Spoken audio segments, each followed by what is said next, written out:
Okay, guys, joining us here on the show is a friend of the program, a former Strikeforce and UFC middleweight champion. When he's not fighting, he's fishing, surfing, and traveling the world, living the life of 007. I, of course, am talking about the man of the hour, Luke Rockhold. Welcome back to Submission Radio. It's great to have you back in the program, man. Always good, boys. Always good. Thank you so much for joining us on the program. Before we even get into it, obviously it's been a crazy weekend for you and the team at UFC 223. And we saw on Instagram, you posted one of the most epic Photoshop pictures of yourself and DC as basically the characters from Lethal Weapon, the cover of Lethal Weapon. Where on earth did you get this masterpiece from and manage to post this on his birthday? Somebody made it up for us a while back, and it's been sitting in the archives for a while, and it just kind of passed through my feed and on the right time on his birthday, of course. And what better time to let Lethal Weapon, come out. But the funny thing is that Briggs is always saying, I'm getting too old for this shit. There's no truth to that though, right? You and DC, couple of spry chickens, right? Yeah, no, we're straight. We're straight. How funny is it? How you could barely tell the difference between DC and what's Danny Glover. Danny Glover, yeah. It's like they're identical in so many ways. I'll tell you what, that is actually one of my favorite things that I've seen posted all year. So it's pretty spectacular. And you and DC, you have a pretty special relationship. Can you think back to when you guys first met? What did you first think when you met him? Because I imagine it would have been an interesting experience. Like, who the fuck is this guy? He came in the gym just raising all hell. Had no respect for anybody. People usually tiptoe into our gym back then, and DC came up instigating a fight right off the bat, just had no remorse. And how long was it before it was, bros forever? Because I've had that with people. I've had people where I didn't really like them when I first met them, and then we became really close friends afterwards. So here's the thing. Seeing him come in the gym and instigating the fight right off the bat, and there was a lot of hype behind DC coming in the gym, and they had a lot of high hopes for him. It was like a recruit kind of situation, and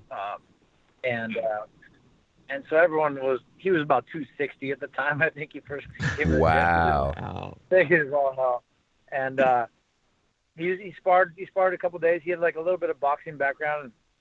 And he looked decent, and then he looked pretty wild, but he went with some of the bigger guys, and then instigated a fight with Jake Shields and this other kid in the gym right off the bat. And so I was like, I didn't know everything about DC. I heard a little bit, and I was like, who the fuck this guy think he is? I was like, Javier, I want to spar him tomorrow. We're going at it. I think it was the second day. He was still just going for it, and I was like, by the third day, it was the next sparring day. I was like, I want DC tomorrow. He's like, are you sure? And because I was barely 200 pounds at the time. Wow.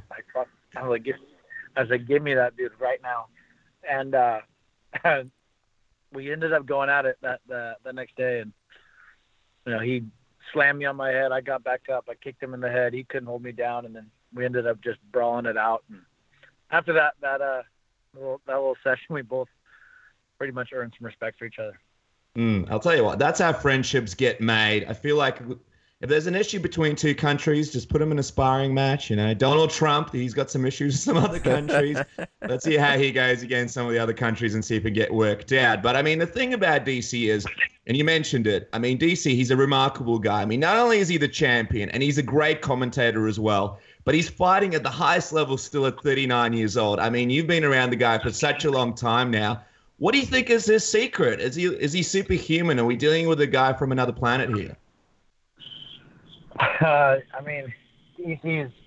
We're all human, but he's a special athlete, Any fat guy that can do a backflip at 260 pounds is pretty special. Yeah. What do you make of him fight? No, Sorry, go on. He's got a competitive spirit, man. He's just a competitor. He's a gamer. When it's time to go in there, he shows up, and he might not have the best training camps, but he's always in there, and he's strategic, and he uses his body, and you know, very very efficiently. The guy's he's a stud. Yeah, in so many ways. What do you think of him going back up to heavyweight and fighting Stipe for the belt at UFC 226? Surely he's not going to be 260 again, right?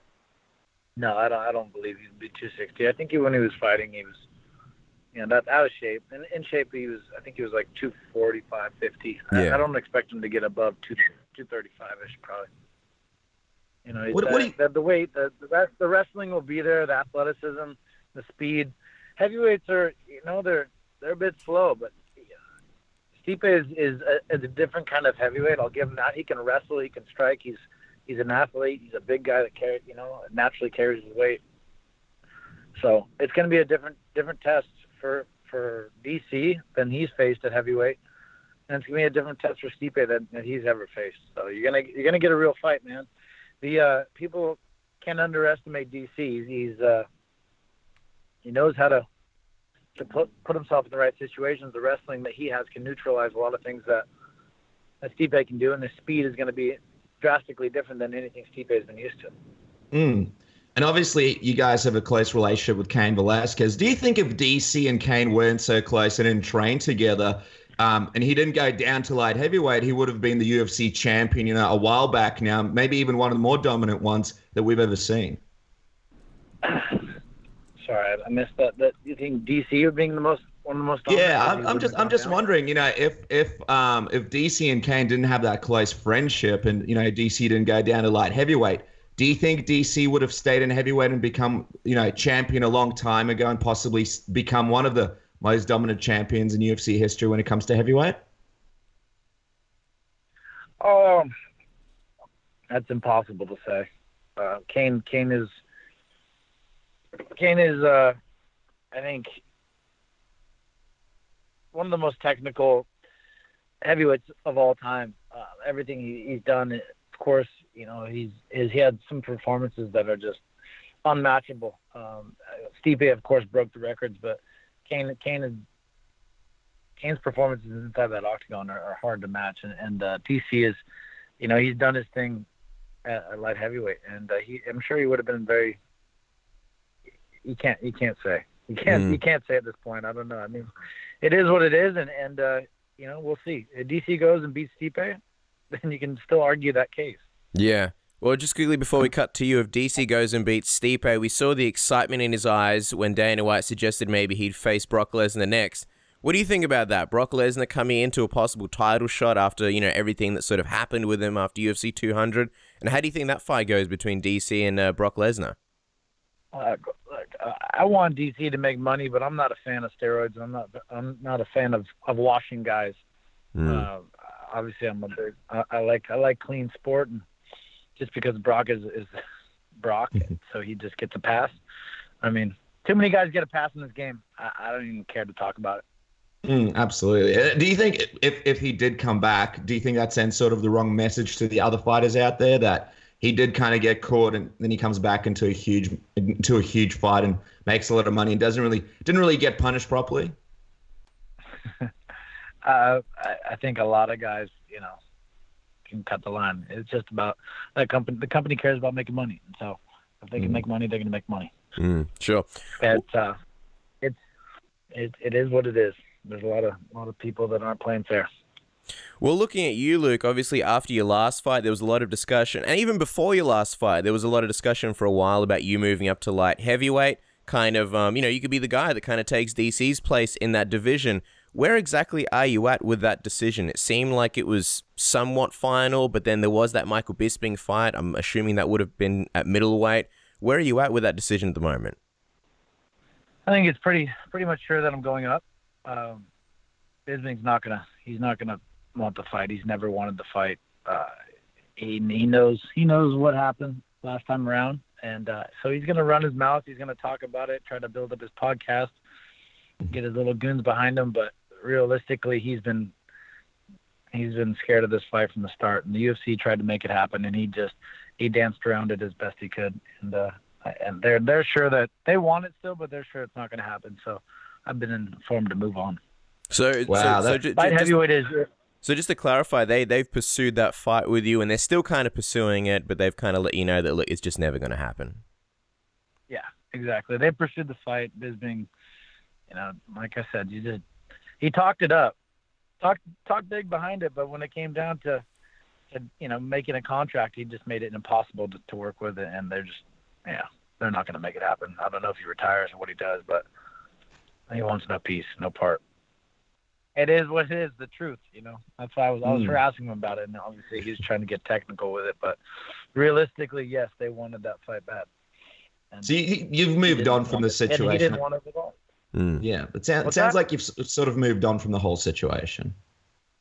Yeah, no, I'm over. I'm ready to move on and to do something that makes sense to me right now. And there's opportunity at light heavyweight, and the weight cut is it's taking too much of a toll on me, man. I felt completely drained, and I lose a lot of my strength. And last time around, it just gets worse and worse. I felt depleted, and so I'm looking forward to building up, getting healthy, and getting some meat on my bones, and tossing some weight around at light heavyweight.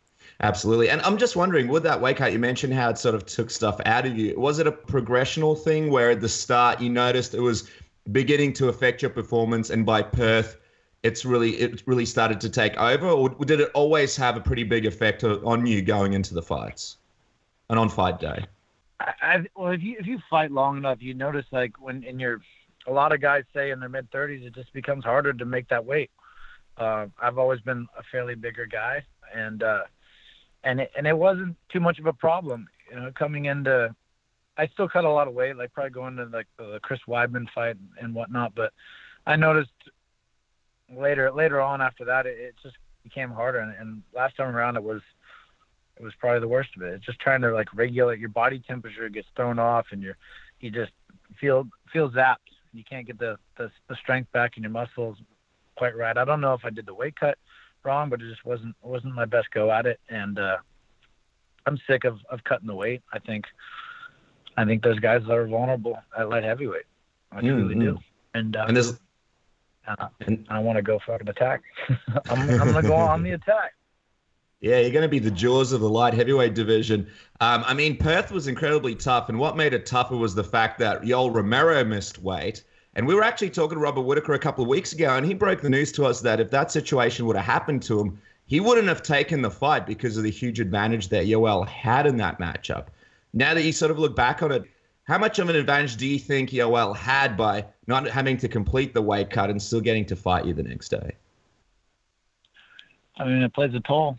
No doubt. The last few pounds are the hardest pounds to get off, and it definitely, like I said, it hurt me coming back and trying to regulate, and it is what it is at this point. I'm not going to reflect back on it. I lost. I don't think highly of Yoel Romero in any way, shape, or form, and yeah, and I lost. I lost to the better guy that night. Did it ever cross your mind to pull out of that fight? Because we know it took a while for you guys to come to terms on who gets what percentage of what purse. The UFC officials told us it was late into the night before everything was finalized. Did you ever think about just being like, stuff it, this isn't fair? I love the Australian crowd, but, I won't fight tomorrow? Or were you always planning on fighting, even when you found out the news? I came a long ways to get there, and a lot of people, came in, and I was dead set on finishing my business, and hindsight is 20/20, of course, but in the moment I was dead set to go forward. I want to touch on something that you said before, Luke, and that was that you see the light heavyweight guys as vulnerable. And I think that's something that Alexander Gustafsson kind of took issue with, because he kind of felt like he was saying that the light heavyweight division is kind of easier than 185, and that's one of the reasons why you're coming up. When you say vulnerable, what exactly do you mean by that? Do you feel like it's an easier division, or do you think it's sort of just different challenges? I don't think they're as technical in many ways. I think Alexander is one that stands above and beyond the rest of most of those guys. But for the most part, a lot of those guys, it's not a deep division by any means. Alexander is one of the true tests at that division, and I'll give him that respect. I wasn't really referring to him, but beyond that, I mean, there's a lot of guys that are open. Is because it seems like he's one of the guys that you're more interested in fighting against at 205. Why is that? I'm assuming it's not because you see him as an easy fight. It's because probably he's close to a title and he'd be a big test for you, right? What is the interest in that fight? There's a lot of interest in the fight. He's a guy that's been right there. That's only lost to champions. He's the top. He's the cream of the crop in the division. You beat him, you basically are the champion. The only problem is DC is the champion. And so what? I go fight Alexander Gustafsson when DC's fighting for the heavyweight title. I'm not going to fight Gustafsson for nothing, and I'm not going to put myself in a position where it creates a weird moment for me and DC. So I think it all depends on what happens with this fight with him and Stipe. If that goes forward, I mean, yeah, I'll fight Gustafsson, but once you beat Gustafsson, if DC's out, if I beat Gustafsson, I should be the fucking champion. I mean, like, realistically. I mean, if you think about it, he's the man to beat other than DC. And so it's the whole division's in a weird space. Similar to how the middleweight division was, I guess. It's a little tied up at the moment. So yeah. You got to wait. You kind of have to wait and see until what happens in July. So I guess here's the theory. Let's say DC goes out, beats Stipe. DC's the new heavyweight champion. A lot of people suspect he won't come back down. So if you fight Gustafsson, do you think maybe it should be for the new light heavyweight title or the vacant light heavyweight title? I don't know what's to come. But Gustafsson is the man to beat. That's all I'm saying. Well, from a stylistic standpoint, if the two of you guys fought, what would be some of the advantages that you would see yourself having over him? Obviously, you're both big guys. I have a lot of weapons that would work against him. I'm gonna have a lot more weight thrown around. I'm a lot more powerful when I'm up in weight, and I can change the fight in many ways. And I don't think there's any way that Gustafsson would want to tangle with me on the ground. So I mean, I could go back to my style of pushing guys into a realm where they're uncomfortable. And when I have the weight to do it, and I can really dictate the pace of a fight, sucking all that weight off, it kind of takes away from some of my advantages in the fight. So I can push the pace of a fight. I can wrestle better. My hips are heavier. I have more power in my hands and my feet. There's a lot of things I can attack with Gustafsson. He's a big body. There's a lot of ways to attack him. And a lot of fun fights as well if you go up in the division. A lot of fun matchups there where people can check it out. So in terms of waiting and seeing what happens with DC, when you're looking at when you'll return, are you looking to take a little bit of a break then, see what happens UFC 226 and go from there? Is that sort of how your schedule is looking at the moment? At the moment, it looks as though. So we'll see how things change. Anything can happen, really. But negotiations are commencing, and so we'll see where they fall. But I got a little time. A little time would be nice, man. I got some injuries, and my leg is having some fun, weird stuff going on. So I have to have a little basic surgery on that, and then I got to get bigger. Of course, I got to naturally put on some weight if I'm going to come up to that division and do it right. Absolutely. You mentioned the leg. You're getting me and Casper worried here, Luke. What's going on? What's the weird thing that's happening with it? Is it hovering around? Is it shooting lasers? What's the surgery that you need to get? Yeah, it's pretty much shooting lasers. It's shooting lasers, exactly. That is it. Pretty much is what's going on. It seems like an unfair advantage.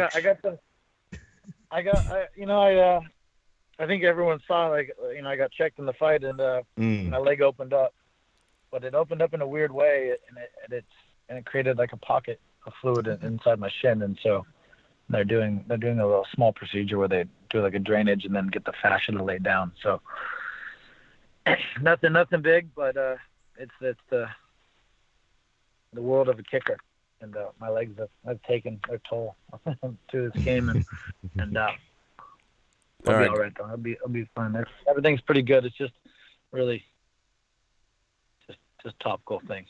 Good. We didn't want to hear the dreaded acronym ACL thrown in there because, that's when things get dicey. Just quickly before we let you go, Luke, obviously UFC 223, huge weekend for Khabib. I mean, you were there behind the scenes for most of it. So much drama, so many things happening for it. Obviously, Khabib had his game face on, the epitome of professional, and got in there and did the job done. Behind the scenes, was there any moments where you saw Khabib and he looked a little bit, stressed out, and you were worried that, Jesus, with all these things happening around him, how's he going to perform right now that it's all said and done? Yeah, no, I worried. That's to switch one opponent in weeks prior to a fight it's a mind fuck, and it plays with you, and so to switch 5 opponents in 1 week is I don't think anybody can really fathom that. Besides Khabib and what he went through.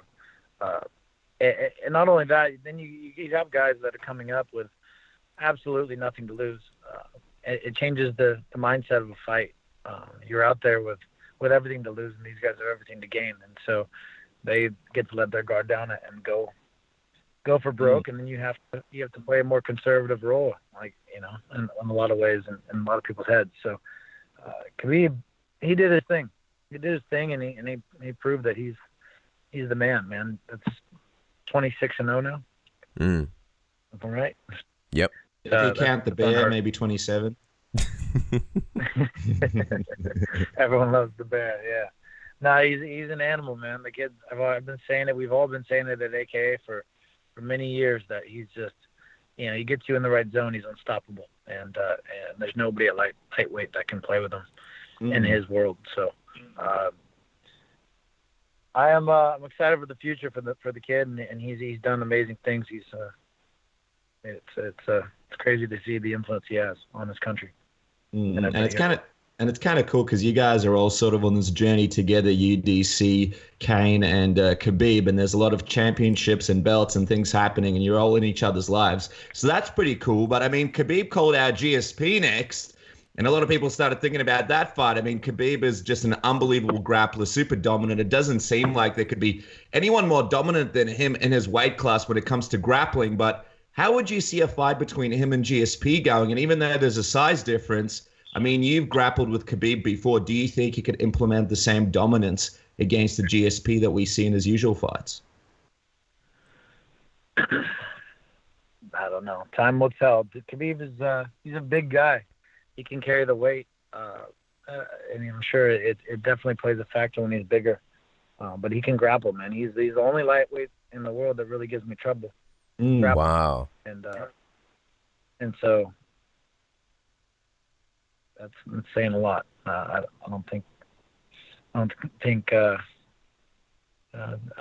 never grappled with GSP, but I'm sure he's pretty decent.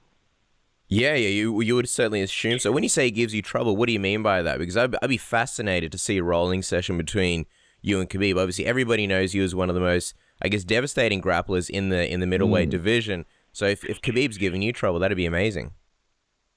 He's not easy to deal with by any means as a lightweight, and he's tough. He gets you in position. He's not fun to deal with. So Khabib's he's a gangster when it comes to the ground. Does he even feel like a lightweight, or does he feel like someone maybe a weight class above? Well, he's usually not a lightweight. Every time I see him in the gym, he's 190 pounds. Yeah. But no, he definitely doesn't feel like a lightweight at all. No. But does he talk to you while you guys roll, just like he does in his fights? I would never allow him to talk. No, I'll make him work a little harder than that. Yeah, no Michael Johnson situations. Just quickly, as we let you go, if the fight was GSP or Conor McGregor for Khabib, the next one, I know time will tell, but who would you prefer to see? After everything that happened, the bus fiasco at UFC 223, is that the fight to make next, or would you rather see him face GSP? I'd like to see him fight Conor. GSP doesn't really do it for me. Conor fights, actually, I think we're all a bit more interested in that. Did the bus fiasco push it over the edge a little bit as well after everything that happened there? Did it do it for you? Well, I think it should never have happened to begin with. I would have rather just see them fight in the octagon and have nothing thrown. But I feel like from a promotional standpoint, it just makes people want to see the fight even more. Of course it does. Okay, I think that goes for all of us. So I think there's high potential in it happening. It sounds like the UFC is backtracking off of their statements towards Conor because they see dollar signs in this fight. And I wouldn't mind going to Russia to go see it. I'll tell you that. Well, I'll tell you what, Luke Rockhold, thank you so much for your time. But if you do go to Russia to see that fight, make sure you stay off the bus or maybe have some protective face gear in case a dolly flies your way. We appreciate your time. Guys, make sure to follow Luke on Twitter and Instagram at Luke Rockhold. What did you say, Luke? I don't think any dollars are flying if it's in Russia. I think he's walking on his tippy toes. Jeez, I think it's going to be a reverse situation where he'll need a bit of security when he brings his people into Russia. Because what we saw when Khabib came in there, just at the airport over there, it's some pretty wild stuff. So it should be exciting. Guys, make sure to follow Luke Rockhold on Twitter and Instagram. Of course, the guy is making waves in a whole variety of ways. Make sure to check out his adventures, Luke. We're forever grateful. Thank you so much for coming onto the program. It's been so much fun talking to you. Cheers, guys.